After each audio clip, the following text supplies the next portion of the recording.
Welcome to Faith, Fiction, and Folklore, or as we like to call it, the Tri-F Podcast, where we try not to mess the podcast up. How are you guys today?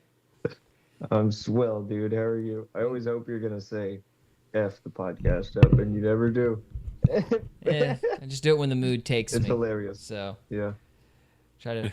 Trevor, what's up, dude? Oh, just try to make sure that we sound good. Everybody's mic is working. Are we still Good. live? Are we still running? Because, they usually nail us for, soundtracks and stuff. So are we, we're still working? We're still live. Okay. It's still going. I just want to make sure, because I never know. I never freaking know. So, I've got the live pulled up twice this time, so I can actually hear my mic being working. Sweet. Well, I am keeping half an eye out on Rumble, and I just got the notification for Rumble. Sweet. All right. Well, today we've got a pretty good show. I feel pretty good about this show today. Let's think. Why do you feel good?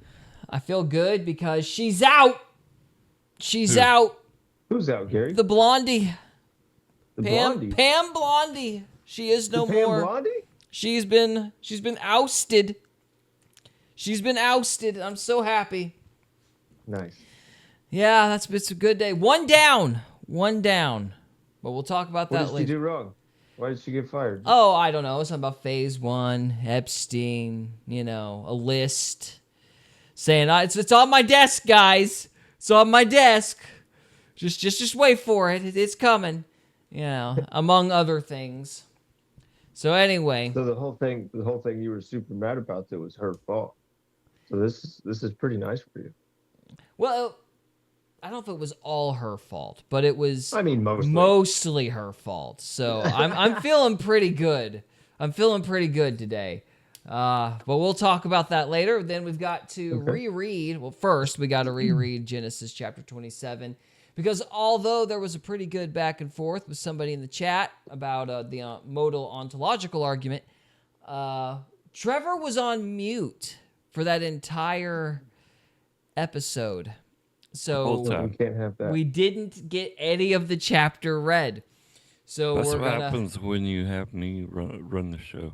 You'll get it figured out. It's OBS. It's OBS always muting things and changing stuff, and I don't know. OBS drives me nuts, man. So we're going to redo Genesis chapter 27. Look at it again with all three of us here.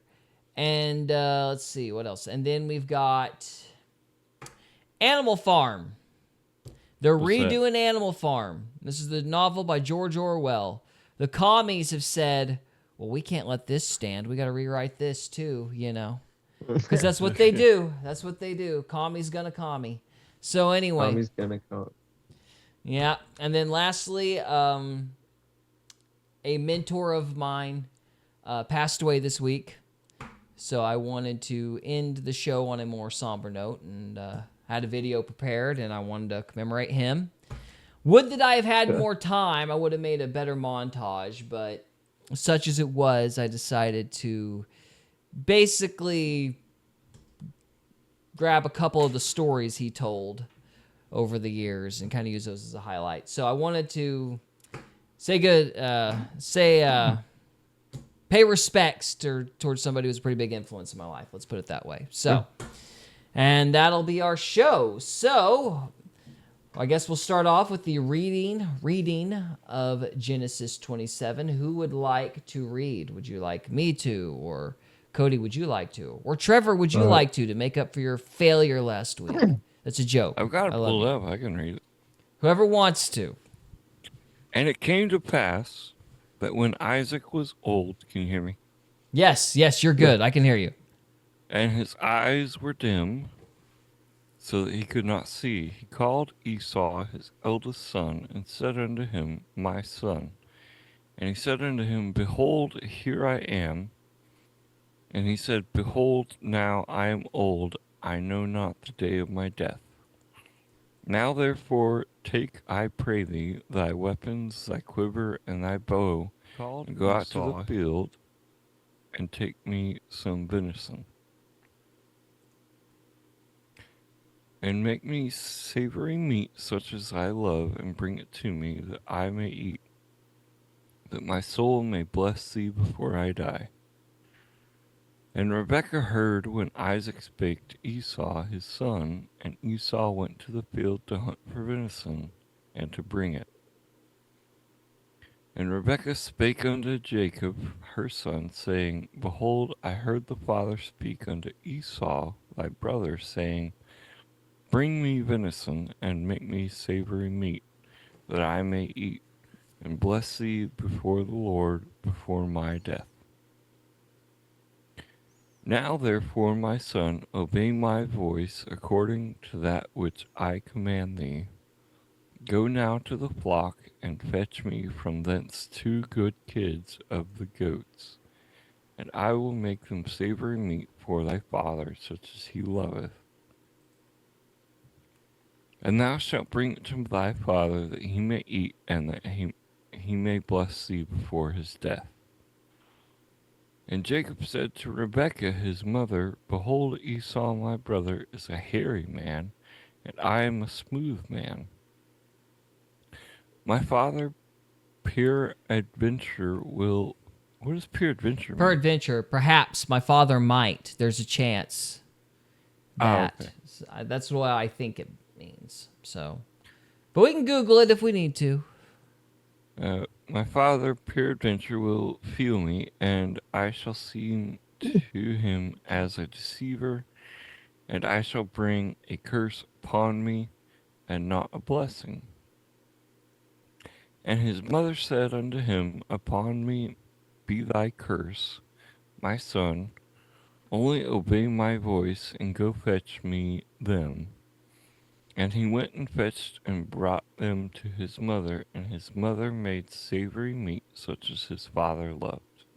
Okay, so pause. We actually missed that last week. See, last week we were like, how did Jacob? I think we asked the question, how did Jacob actually know what Esau was going to do?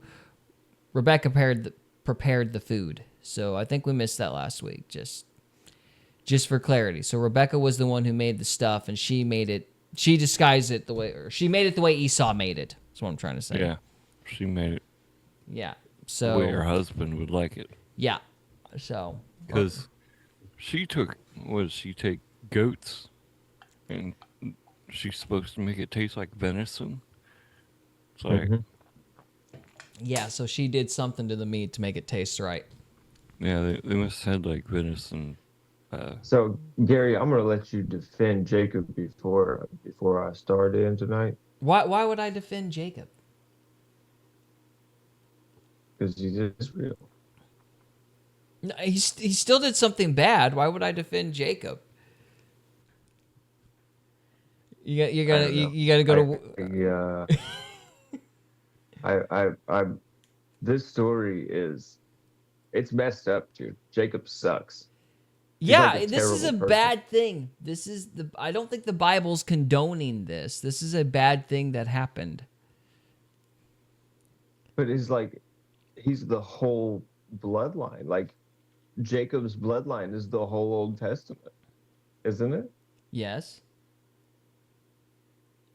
I mean that is not a good character trait. No, that's bad. You're right. Jacob did bad. It was a bad thing that he did. So, Yeah. I think one thing to mention is that the reason that this counted, like the reason God honored this whole exchange, even though Jacob clearly did wrong, which bear in mind, Jacob gets his comeuppance. Note one of the last things he says in Genesis is, long and miserable have my days been. So it's not like he got off of this scot-free, but one of the things to bear in mind is that Esau did not take the birthright seriously. He didn't value his birthright, he didn't value his father's blessings. He didn't value the covenant. And this is why Paul compares or uses Jacob and Esau as an analogy later on in Romans, because the Jews did not honor their own birthright, and so the Gentiles were grafted in after the fact. And he uses this story to explain that it's basically the same dynamic. yes, Jacob did something bad. Jacob was a sinner in the same way the Gentiles are sinners, but Esau did not value the covenant in the same way the Jews did not value the covenant when Christ died on the cross. They didn't recognize their Messiah. And so, what wasn't originally meant to happen happened because the people that were supposed to be the beneficiaries of the Messiah in the New Testament and of the birthright in the Old Testament, they lose that because they don't value it. And so sinners, God will give it to people who may be doing bad things, but they at least take God's word seriously. They at least want it enough to chase it, even if they go about chasing it the wrong way. Does that make sense? Okay.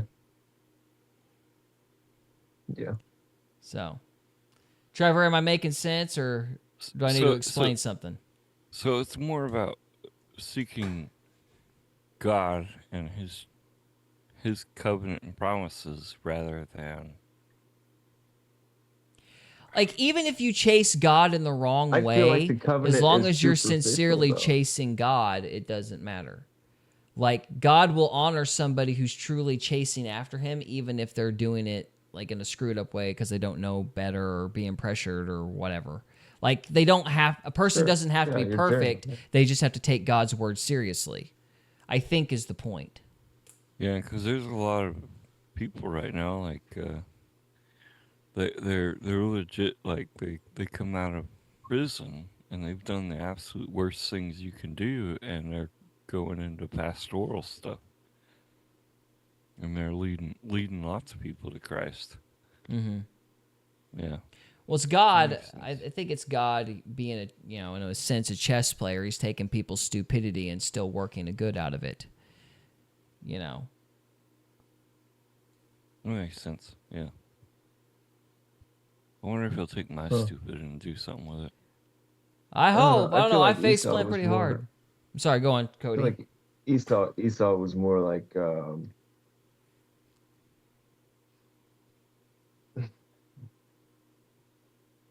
I'm more like Esau, and I wouldn't care about a covenant, you know. Like it's like a covenant is like to me is like a superficial. It's like paperwork, you know. It's like it's superficial. It's not important. It's like what matters is your actual like relationship with God. Like, you know what I mean? I mean, I don't agree, but I think I know what you mean. I would challenge that because if God isn't going to be a source of consistency and constancy in your life, like if everything that he does is going to be contingent on you behaving right, or you getting it, or you understanding what he's doing, if it's contingent on you, it isn't very valuable because it's always like, well, I'll do this if you do that. But we're stupid humans. We can't keep the law. We can't fulfill the obligations of the covenant to the satisfaction of a perfect God. So I think God saying, I Right. will honor a covenant. I will keep you. I will do the work. I think is what is where the value of the covenant comes from. It's in the fact that he promises something and he is consistent, whereas we're not. Does that make sense? Yep. I don't know. I don't see any positive side as far as like Jacob is concerned. Well, what would you have rather happened? Esau get his blessing. Even though he didn't take it seriously? Even though he's already shown contempt for it? Yeah. I don't think that's right. I mean, I'm not happy about what Jacob did, but if Esau isn't going to take the covenant seriously, it's doubtful his kids would. This covenant might be forgotten altogether. What did the blessing do in reality, though? Like, what did it do? Well, this would be the passing on of Abraham's promise. So it'd be like the land, the promise for the land. This would be the promise of a nation. This would also be the carrying of the Messiah is going to come through your bloodline, like the promises that Abraham was offered earlier. That's getting passed on to the eldest. That's what it's meant by birthright, or that's what it's meant by this blessing. And so that covenant is being passed on. It was supposed to be passed on to the eldest, but Esau didn't buy into it. So he didn't, in a sense, he didn't believe in the promises of God. So Yeah, but God gave it to somebody. He believed in it or not. Well, maybe not. Maybe, somebody has to have faith in order, or maybe, let me put it to you like this. God would rather give it to the person who has faith, even if they're a degenerate, than the person who's got his stuff together but doesn't think he needs God. Because this is one of the things about sinners, and after you face plant a whole bunch, you begin to understand how much you need God, and you start taking your relationship with him seriously after a while. But Esau, who's got his ducks in a row, might not ever get into a place where he thinks he needs God. This is kind of the same problem as the Pharisees. The Pharisees, they've got their stuff together, but at no point do they think they actually need God for anything. The Messiah is fun to talk about, but they never hit rock bottom. And so, the Messiah is fun to talk about, but he's not actually supposed to show up. One of my favorite stories is actually in Dostoevsky's The Brothers Karamazov. It's called The Grand Inquisitor. And it's a story about Christ actually returning before the end to basically interact with his church. And the church arrests him because the church is like, yeah, hey, thanks for the getting this whole thing started, but we really don't need you anymore. It's like, Christ is fun to talk about. What happened? Yeah. It's like we don't. Sorry, go on. When you take like Christ's words and you put them in modern day dialectic and you put them in conversation, it makes people mad. Mm-hmm. It was like mad. Christ was a very, I would call him a provocateur of sorts. Yeah. So this is Jess. She said this is Jess, and she's under the handle Sad Sons 0807. Sound good, guys. Thank you. Faith and loyalty is rewarded. Yes. So. So Jacob may have been a vile degenerate, but he understood that he at least took the covenant seriously, and he took his relationship with God seriously, whereas Esau had his ducks in a row and didn't take it seriously. Interesting. So. I don't know. Seems pretty snaky, man. It was snaky. Yeah. Like, I'm not going to sit there and say it was right. I don't like it when snaky people are the victors of the story. I don't like it. No, I understand. It's dramatic. You're into film, that. So like when the at the end of the film, if the bad guy wins, like if he's the victor of the film, like it's traumatic for people.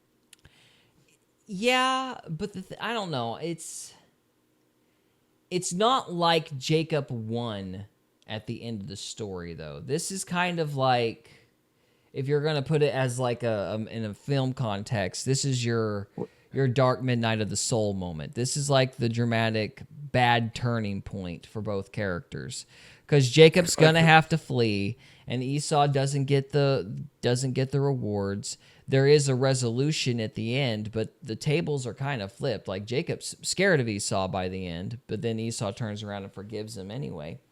And like I said, by the time you get to Jacob and Laban, Jacob pays for what he did, a lot. Laban was a constant source of torment for him. And yeah, I do think Jacob paid in a lot of ways. He also paid because his kids are awful too. Like not all of them. That's what I'm saying. Not like all of them, but that whole attitude that Jacob has, that sneaky crap, like that carries through the whole bloodline. Yeah, it does, but it ends with Joseph. It ends at Joseph. Yeah, Joseph is like the resolution of that whole scenario with Jacob and the brothers and all of that, because you've got the way that Genesis is structured is you've got this moment here, which is not great, and then you've got Jacob and Laban, and that whole back and forth, which goes on for forever. And then you start hearing stories about Jacob's kids, and they're awful.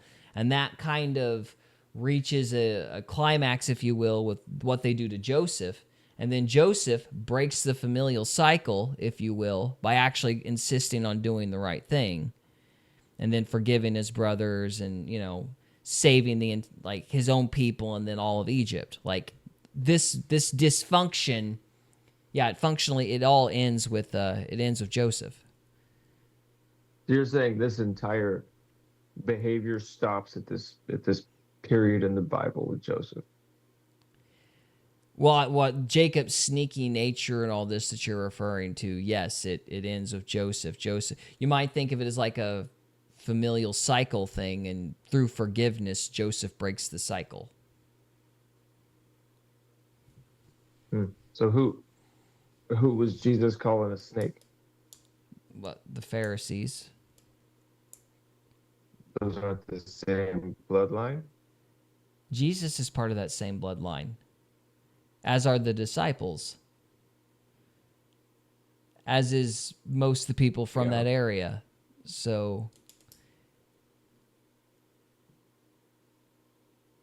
okay. So I think that's a generalization. I wouldn't get into. I don't think that's a fair complaint to sit there and say like everybody's that way. So, or say everybody from that bloodline is that way, or wherever I think you're going with it. But well, that's not what I'm saying. What are you saying then? Maybe I'm not understanding you. I'm just asking questions. I don't know. We can move on. Oh, you're just asking. I think we're just trying to keep the conversation rolling. Are we? Maybe that's what it is. So, what do you think, Trevor? Reading? Oh. What do you think? Give us your opinion.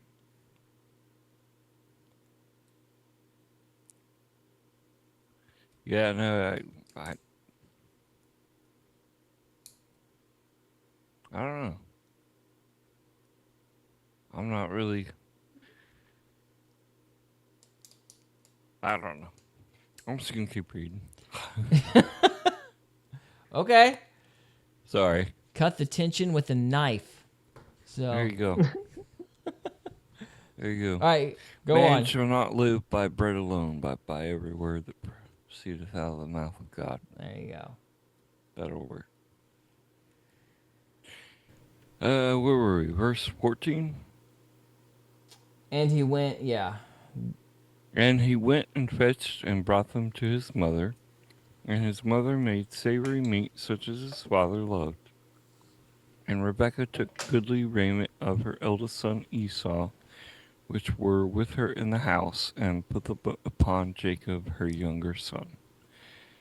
And she put the skins of the kids of the goats upon his hands and upon the smooth of his neck. Esau was a very hairy person.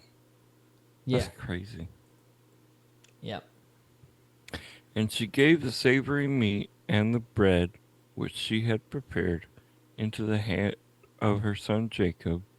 And he came unto his father and said, My father. And he said, Here I am. Who art thou, my son? And Jacob said unto his father, I am Esau, thy firstborn. I have done according as thou badest me. Arise, I pray thee, sit and eat of my venison, that thy soul may bless me. And Isaac said unto his son, How is it that thou hast found it so quick? Right there. He knew it. Yeah. He knew it. He's like, You are not Esau. Yeah. Isaac smells a rat almost right away. I wonder why he didn't stop it right there. Because he didn't know for sure.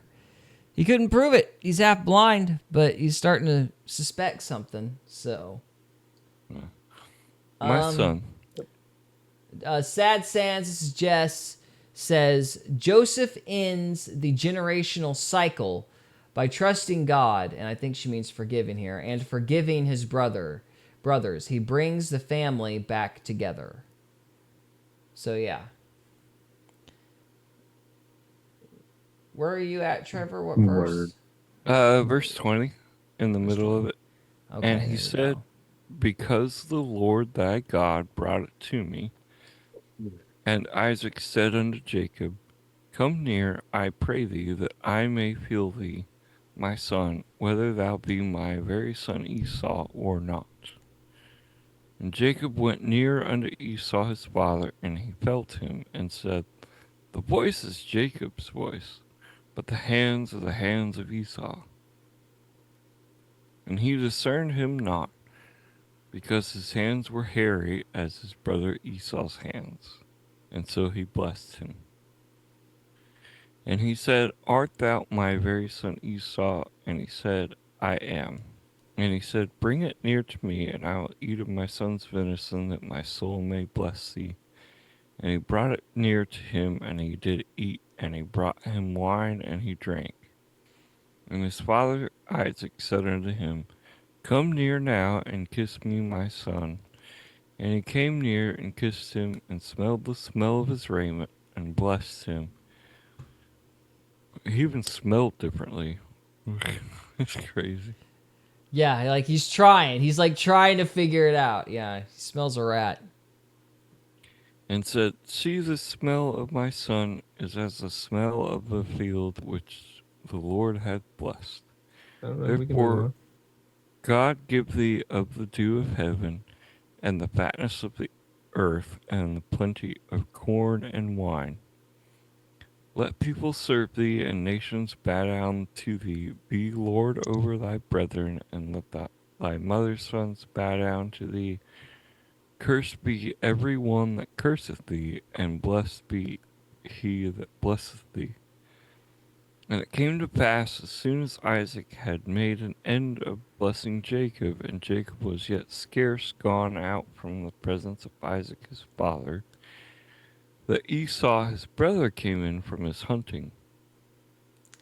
And he I'll also I'll take it from here, Trevor, if that's all right.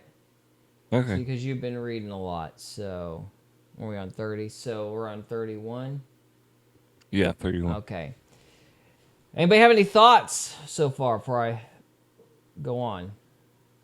No, No. continue. Okay. And he also had made savory meat, and brought it unto his father, and said unto his father, Let my father arise, and eat of his son's venison, that thy soul may bless me. And Isaac his father said unto him, Who art thou? And he said, I am thy son, thy firstborn Esau. And Isaac trembled very exceedingly, and said, Who? Where is he that hath taken venison, and brought it me, and I have eaten all of all before thou camest, and have blessed him? Yea, he shall be blessed. And when Esau heard the words of his father, he cried with a great and exceeding bitter cry, and said unto his father, Bless me, even me also, O my father. And he said, Thy brother came with subtlety, I don't know, and have taken, Subtlety. and have taken away thy blessing. And he said, Is not he rightly named Jacob? For he hath supplanted me these 2 times. He took away my birthright, and behold, now he hath taken away my blessing. And he said, Hast thou not reserved a blessing for me? And Isaac answered and said unto Esau, Behold, I have made him thy lord, and all his brethren have I given to him for servants, and with corn and wine I have sustained him. And what shall I do now unto thee, my son? And Esau said unto his father, Hast thou but one blessing, my father? Bless me, even me also, O my father. And Esau lifted up his voice and wept. And Isaac his father answered and said unto him, Behold, thy dwelling shall be the fatness of the earth, and of the dew of heaven from above.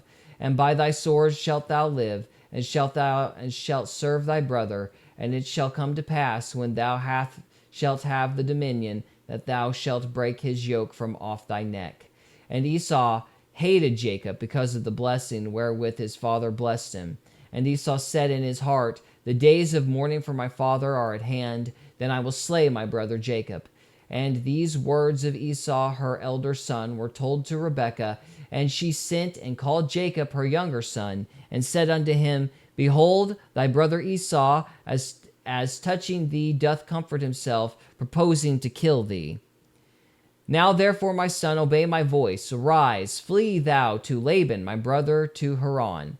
and tarry with him a few days, until thy brother's fury turn away, until thy brother's anger turn away from thee, and he forget that which thou hast done to him. Then I will send and fetch thee from thence. Why should I be deprived also of you both in one day? And Rebekah said to Isaac, I am weary of my life because of the daughters of Heth. If Jacob take a wife of the daughters of Heth, such as these which are the daughters of the land, what good shall my life do me? Didn't we try to look up the daughters of Heth at one point? Yeah, I looked them up last week. Let's see. I'll look them up again. Yeah. So that's that. So yeah.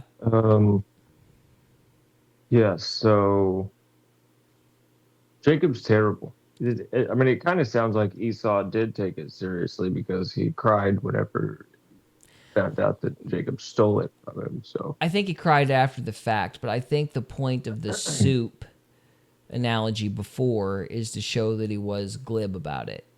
And that's the way that I've always understood it to be read by like Paul would have read it that way. And I mean, I've never heard it read any other way, honestly. If somebody has another way to read it, I wouldn't be aware of it. he still cared.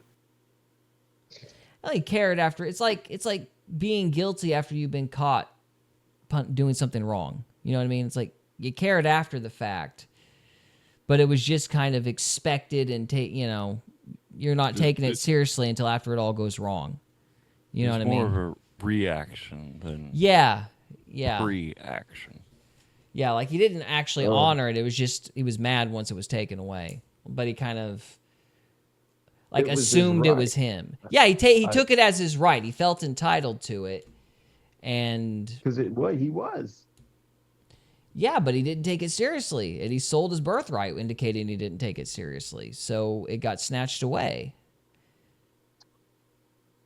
It's like taking something for granted, and then you lose it because you never really took it. You were never grateful for it, really, in the first place. And again, that doesn't absolve Jacob. Like, Jacob is totally in the wrong. Yeah, it's still his right to throw it away if he wants to. And it will get, if you throw it away, it's going to get taken. You don't get to... Yeah. It's not Jacob's right to decide that his brother doesn't deserve something. Well, what's interesting is Jacob didn't decide it. It's Rebekah. Now that's the confusing thing for me. Is like why? It's like a mother kind of thing. Well, she clearly loved them both because she didn't want to lose both her sons in a day, as it were. It's weird. But why did she decide to give it? To have Jacob trick Isaac into giving him the blessing too. What was her investment in it? Because the tradition is that Jacob was always considered a mama's boy, but I don't see that in the text, or at least it hasn't hit me yet. I mean, is there anything? I know it says that Jacob kind of stayed and dwelt around the tent, like he was. That's kind of what I see in the words of it, but I mean that he was a mama's boy, but I don't know. I think we assume that because she helped him and not Esau. But I kind of wonder if maybe we're wrong and maybe it had more to do with maybe Esau's attitude or good night. It could have been anything. I mean, I don't know. But I'm not entirely convinced. Like, it's very plausible that he was a mama's boy. That's what the tradition is. But I'm not sure that's right. Hang on. Let's go back for a minute. Trevor, did you find out? Yeah, I got the Heth, daughters of Heth. Right. Who are they, really quick? The daughters of Heth were women of the Hittite people, descendants of Heth, the second son of Canaan, who was the son of Ham, Noah's son. So the daughters of Heth were like great granddaughters of Noah. And then they were in the line of Ham. So, is Ham the one that disrespected Noah?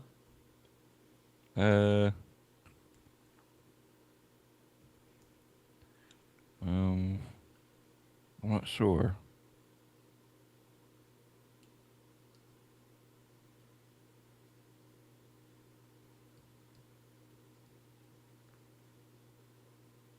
Hey, I'll be right back, dudes. Yep. I think we might have a hint of what might be the problem here. It says, I found this. This is chapter in 26.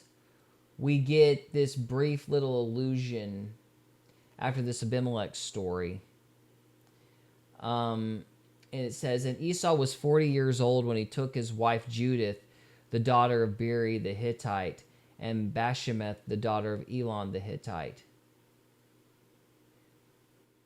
Okay, yeah. Okay. So it looks like he had Esau had taken two wives. Now, this is interesting. Here's an idea.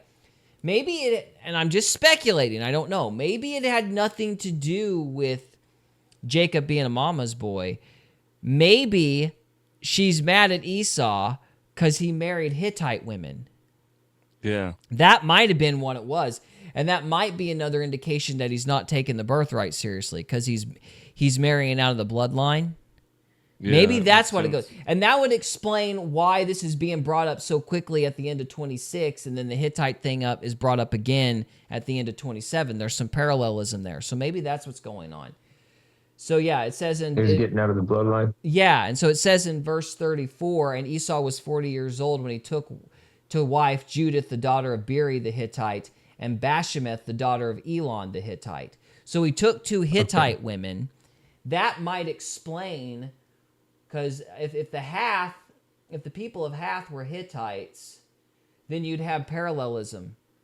Yeah. And so she's saying Jacob better not take a Hittite woman. Yeah. It Giants says- and stuff. So like Esau was with giants and stuff like that. I mean, maybe. I don't know if the Hittites were part of the giant line or not.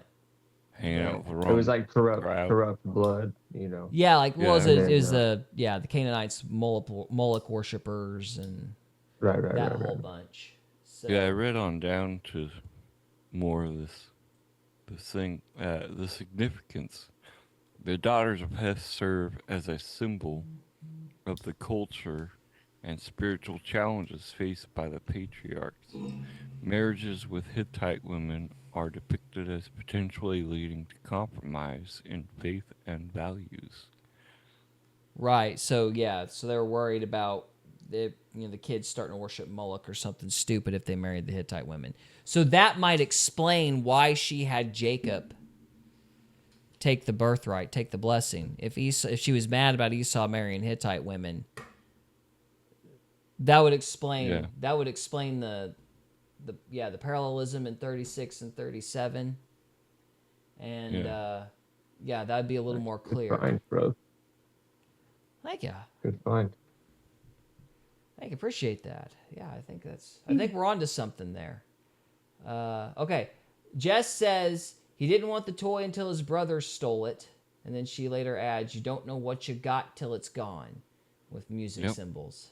So there you go. You don't It's know still, what you got. I still stand on. It was nobody's right to. It's his blessing to throw away if he wants to. That's. I don't think Jacob and Rebecca were in the right. And I don't think the story is saying they're in the right. I think we're in agreement on that. Like that, this was a bad thing that was done. So Yeah. But it's kind of like, it's one of those difficult lessons. Like it's kind of like with wrath. Like God used Nebuchadnezzar as wrath against Israel for what Israel was. Israel was sacrificing kids to Moloch later on, and then Nebuchadnezzar came in and wiped them out, or destroyed Israel. That doesn't make what Nebuchadnezzar did right, but God used the circumstances of the time to bring about the wrath against a disobedient people. Like this is the sinners and angry God concept. It's like God protects us through providence, but when we do stuff wrong, then He kind of removes His hands. And then the natural consequences of things wash over us. Does that make sense? Mm-hmm. So I think it's kind of like that. where it's not that Jacob was in the right to do that, but God was removing the protection of the birthright, let's say, from Esau, and he let it get stolen because this unrelated thing, let's say we're right about the Hittite women, this unrelated thing had made Rebekah angry, and so God didn't protect Esau from this conspiracy Rebekah hatched up. Does that make sense? And so it's like if Esau wasn't obeying God, he just kind of Right. threw his hands he wasn't up. In line with, Yeah. He was in line with his will and not God's will. And God said okay, and then let the consequences fall where they may. So, sure. Based. I like where you took that. Thank you, sir. Thank you. I like where you took it to. Thank you. I'm almost done. I want to make sure that make sure that we're right about the Hittite women. I want to see what it says about I'm trying to look up the Jacob verse, like what he says Jacob did, and then what Esau was doing. So this is 25. Give me just a second here.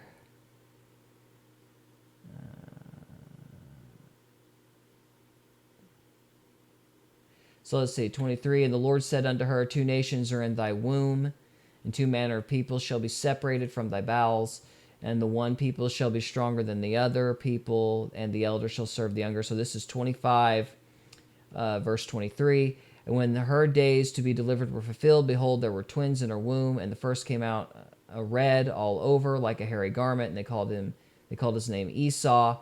And after that, his brother came out, and his hand took hold of Esau's heel, and his name was called Jacob. And Isaac was 80 years old when she bare them. And the boys grew, and Esau was a cunning hunter, a man of the field, and Jacob was a plain man, dwelling in tents. And Isaac loved Esau because he did not eat of his venison, but Rebekah loved Jacob.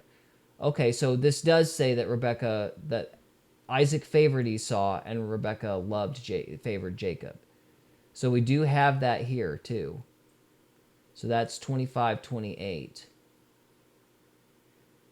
I'm not sure if that detracts or adds to the point we were making, but it does confirm that Jacob was a mama's boy. Yeah. So clears some things up for sure.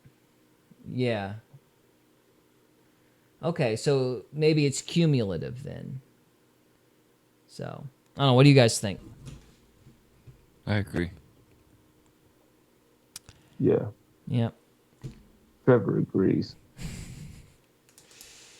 All right. Well, I'm gonna go ahead and say that it would be a cumulative deal. Rebekah already liked Jacob. Esau didn't take the birthright seriously. That's demonstrated through the selling it through porridge and the marrying of the Hittite women. And so Rebekah, because of those two things, resolves to have Jacob steal the blessing. Yeah. Yeah. That seems to be what happened.